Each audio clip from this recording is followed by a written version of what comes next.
verdict of this trial is guilty. One word an innocent person on trial does not want to hear. Today we will dive into the themes of justice in two classics, To Kill a Mockingbird by Harper Lee and 12 Angry Men by Reginald Rose. Both stories unfold in a courtroom, but have different outcomes.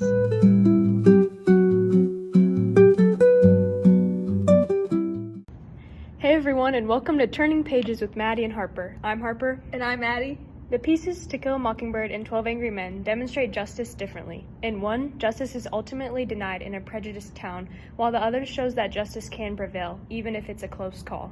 That's right. Let's first discuss the unfair trial of Tom Robinson in To Kill a Mockingbird. Set in the small town of Macomb during the early stages of the Great Depression, colored Americans were considered the lowest class. In the 1930s, racism was very prominent in the South. The number of lynchings of Black Americans was increasing. Tom Robinson, a Black man, was accused of raping a young Mayella Ewell, a white woman, on a train. What are your thoughts on the trial, Harper?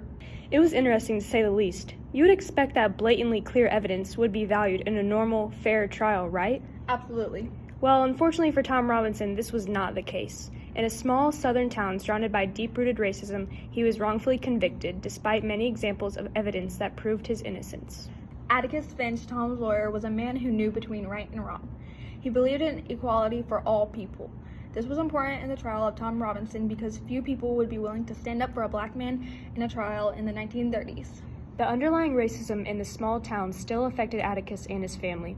For example, their Black maid, Calpurnia, rode in the back seat when in the car with Atticus.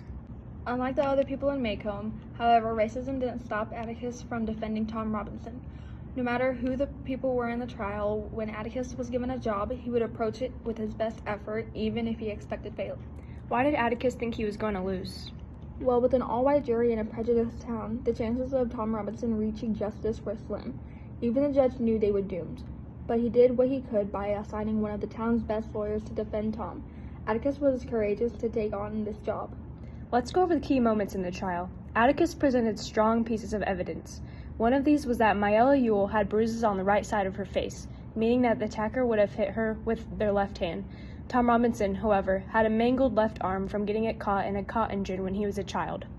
That seems like pretty significant evidence. What did the prosecution have to say to this trial? What the prosecutor had to say directly to Tom Robinson was seen as harsh and rude, even to some prejudiced people in the courtroom.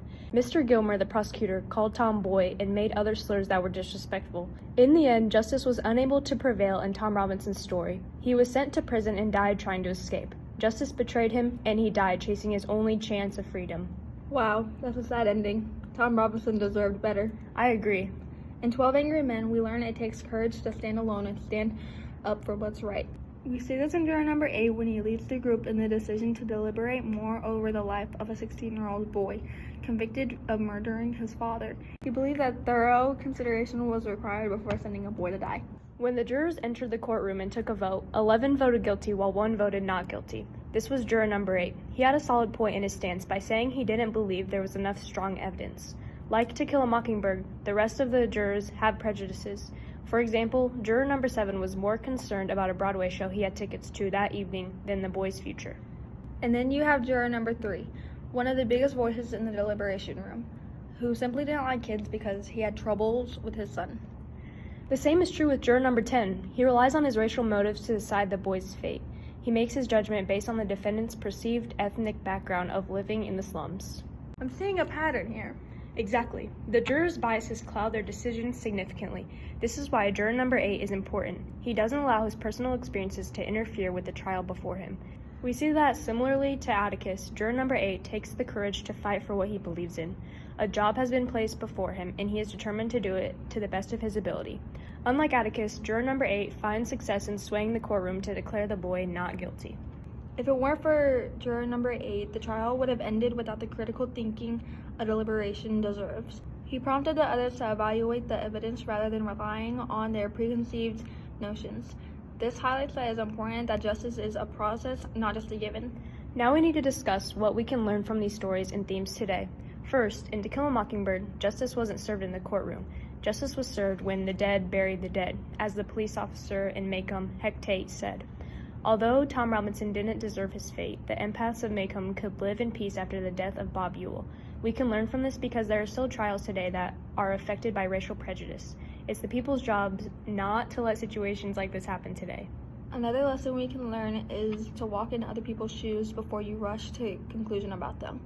The people in town were quick to accuse Tom Robinson of raping Mayla Ewell before giving any evidence. In today's world full of differences, it is important to build an understanding and tolerance for people different from ourselves, and not to jump to conclusions because someone is different. In 12 Angry Men, the jurors had trouble coming together to decide a vote until the very end. Often, it was them talking over each other and being selfish instead of listening to each other. The group eventually heard the other perspectives about the evidence and how it was foggy. For example, juror number 5 explained that an experienced knife fighter would stab underhand, not overhand, unlike the wounds of the father. The unwilling to listen at first, jurors, eventually realized this information gives them reasonable doubt. This teaches us that we should not talk past each other when making critical decisions and listen to other point of views. Reading 12 Angry Men can teach us that making the right moral decision can be difficult. If you are a juror, it can be a demanding job to make the right decision to determine who is guilty or innocent. The jurors need to have complete focus during the trial and not allow outside distractions to interfere with their thoughts, whether it is over 3 days or 3 hours.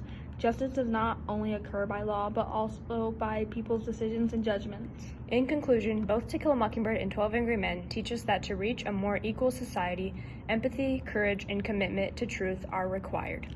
We hope you find our exploration of justice in To Kill a Mockingbird and 12 Angry Men as riveting as we did. That's a wrap from us. Thanks for joining us today on Turning Pages with Maddy and Harper.